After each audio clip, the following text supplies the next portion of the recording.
Hello everybody, I'm Sean Woolley, Managing Director of Cloud9 Spain, sponsored by Diet Coke. Thank you for that, Peter.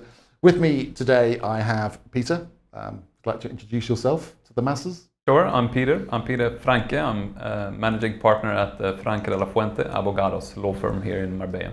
And we're here in Peter's lovely offices in Nueva Andalucía, Central Plaza, to discuss Swedish buyers and maybe Swedish vendors, but Swedish clients in general and how they may differ to the norm. I'm not saying that you guys are particularly different, but I'm guessing there's probably different things to watch out for that estate agents and lawyers, it would be handy for them to know. I know a lot of British people have certain ways of doing things. What about the Swedes? Is there anything that in particular that they expect, or any crazy questions that they ask that no other nationalities ask? I think that buyers in general from all countries, they have experiences from their home country, how things work there when you want to buy a property. And of course, maybe they don't expect everything to be the same when they come to Spain, obviously, but they still have certain maybe expectations. And so I would say for the Swedish buyers, the first thing you should know is that real estate agents in Sweden are licensed, and they have more responsibility. They take care more or less of the whole transaction. We don't have notaries in Sweden involved in the purchase transaction, so everything is more or less settled with contracts, either in a real estate agency's office or at the bank. So they don't know about the two roles in a transaction here in Spain. You have the professional broker, and then you have the lawyer.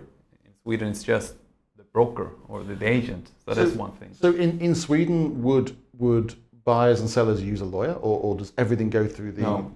Really? Very rarely. I mean, it might happen, of course, but usually all the paperwork, all the documentation and the contracts, etc., are drafted and provided by the agent. And another thing that I think is maybe the biggest difference is that in Sweden we have, in our laws, a lot of transparency. We have the principle of access to documents, state documents, town hall documents, which means that basically any Swedish citizen can get a lot of information that you can't here in Spain. So you can have, there are public information about the properties, the prices in certain areas, even the legal situation about certain properties, everything is available. So the fact that there's, for certain reasons, a little bit of lack of information about the properties here in Spain could sometimes create a situation where the Swedish buyer might be a little bit nervous because they don't have that clarity and that transparency of the information. So they require usually more information. They ask a lot of questions. They want to know everything about the community, the finances, the legal status, the technical status of the property, and so on. That I think is good for brokers to know know about this, because they can better prepare and advise the Swedish client about the differences, but at the same time create a confidence and an understanding of how things work here in Spain. That's really interesting, because in the UK, the lawyers I've always found are very kind of admin focused. So with a lawyer, it's very much a case of just ticking the boxes. They don't really care about you as a buyer. It's just almost like, yeah, that property's got that, tick, tick, tick, tick, tick. But they won't, if you say to a lawyer, well, what do you advise I should do? Should I buy it or not? Well, it's not for me to say. It's almost like they pass the buck. And of course, a lot of the time, the lawyers are also representing the banks if you get a mortgage. So I'm like, who are they representing here? Is it me? Is it the bank? Or is it just to facilitate the transaction? Yeah. And I think very often that is what they do.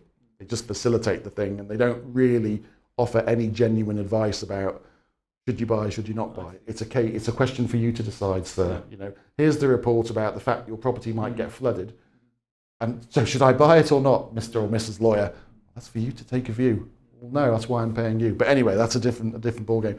But I guess in Sweden then, so you have the real estate agent who's licensed, and with the exchange of information and the access to information, you kind of have everything you need, don't you? I guess if there was something that looked a bit complex, you would then maybe get a lawyer involved. But for most of the transactions, it would be lawyer free. It would be, Wow. and actually in the presentations, already in the presentations, in the ads and the listings. So if you go for a viewing in Sweden, which are always open houses, by the way, usually they're published online. You sign up for a viewing and you go there, and so that's how it works. But you receive then the physical file of the property with the nice pictures, but also including all the legal and technical information about the property taken from the public registry. So you will have a very clear idea of what you are buying. Now, that's not really possible most of the cases here in Spain. I mean, I know that you and as well we, when we're representing sellers, we always want to have as much information available for potential buyers. You want to have a clear product, this is what you're buying, but it's not always possible. So the lack of information can make, I think that Swedish buyers are more, they feel more comfortable buying something that is very clear. This is what we're buying. Yeah, this is easy. Because that's what they're used to. Yeah. So I can actually, well, on this point, say that when we represent sellers, in our office at least, we made the decision to always draft a due diligence report to the seller in written. So that is maybe a little bit Swedish way of doing it, and of course a copy to the agent that can be handed out to potential buyers to have a very clear idea of this is the legal information, this is the technical information about this product about the property, and the experience from our side is that is a good thing. That's great, because they've tried to introduce it, haven't they, in Spain with the IA and things like that. You're supposed to have this done and that done and the electricity energy thing done. Of course, no one does it until nearer completion, but that's by the by. But in England, they also try and do that. They've also tried to expedite things by each property having a pack. And of course, there was an argument with the vendors. Well, why should we pay for the pack? But so in Sweden, it's so everything is prepared really in advance, so you know what you're getting into, which is great. And I guess that saves time as well, because rather than having to spend weeks doing searches, and you've got all the information, or most of the information there already. Well, I think information is always a good thing for anyone when you want to make an investment, and you make an investment, usually it's a significant investment that you do in a property. So, of course, the information should be clear and available always. And bearing in mind that the Swedes generally like clarity, and they want to know exactly what's going on, how does that affect their attitudes to reserving a property? Are they happy to commit some money, or do they go, whoa, hang on a minute, I want to make sure that every box is ticked, and I want my survey, and I want this, and I want that, before they hand over any money? Everything is based on trust, really. So that depends on the trust between the buyer and the agent, and perhaps also the lawyer may be already involved. And it depends on the terms of the reservation contract as well. So if it's subject to legal searches, then of course the potential buyer can be rest assured that the case will be studied. We will study this property. If we would find something that is not correct, they have the chance to cancel the operation. So everything depends on the terms of the reservation. Okay. And in terms of what types of property the Swedes are looking for, is there a pattern to that, or are there areas that they all like to go to be together? Because I know that happens with the British market. I wouldn't really know. We don't follow up on what kind of properties. You don't hang out with the Swedes. I do. But we haven't followed up that much in what kind of properties they buy. I think new promotions have been quite popular, always. The Scandi look. Yeah, the Scandi look, the open plan properties. But, I mean, there are so many Swedish buyers here. They buy everything.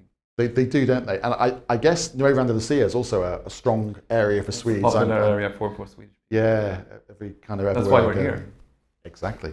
You don't miss a trick, do you? So one thing you mentioned to me off camera was the fact that normally Swedish buyers are very much into getting the technical report or survey, which is something that in general, particularly on communities, most buyers wouldn't do.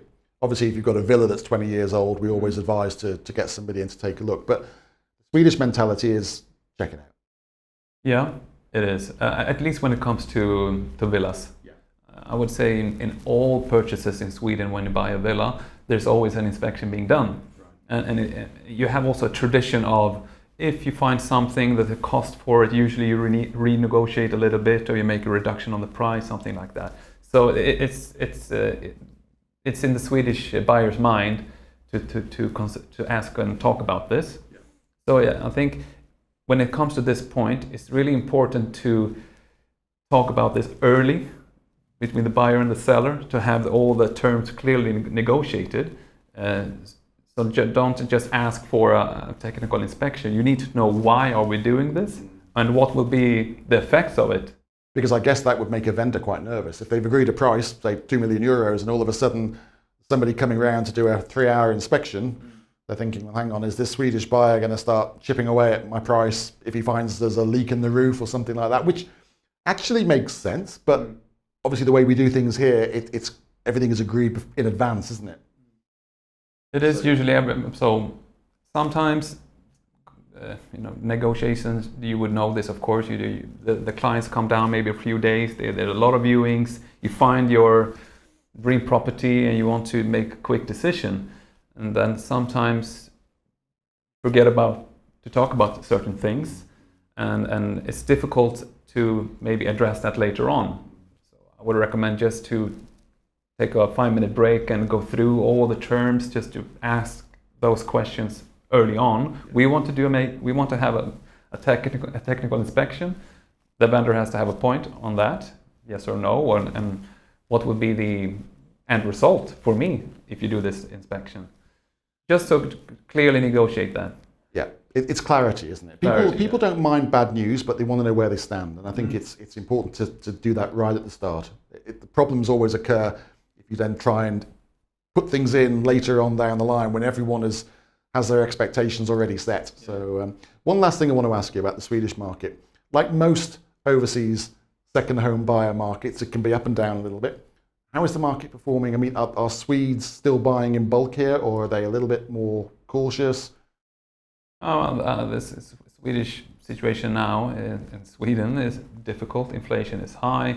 Interest rates are going up. The Swedish krona is weak. So that, of course, has affected the Swedish buyers in general. But this area has been traditionally very popular among the Swedes. It's very well established. There are still Swedish buyers coming down, and that will continue. Not the least because Swedish, I would say, are in the front for let's say, the globalization. Swedish people are moving. They can work from home. They're working in tech industries and so on. So that trend will continue. But right now, it's a weaker market. Did COVID provide a push of clients here? Because obviously people's lifestyles changed and they could work from the sun. Yeah, massively. Yeah, absolutely. But it's not only the influencers and the investors and the big entrepreneurs coming to Marbella and this area or the whole coast. I mean, it's just normal people. Normal people, yeah. That makes a decision. We can actually move. We can make a living here, working from here, working from home, or finding a job actually here. They just want a better quality of life, like we all do. Okay, that's great, Peter. Thank you so much for telling us about the Swedish market and the Swedish people and how they behave, how irrational they are. I'm only joking. But yeah, thanks for your input. Thanks, See you Sean. next time.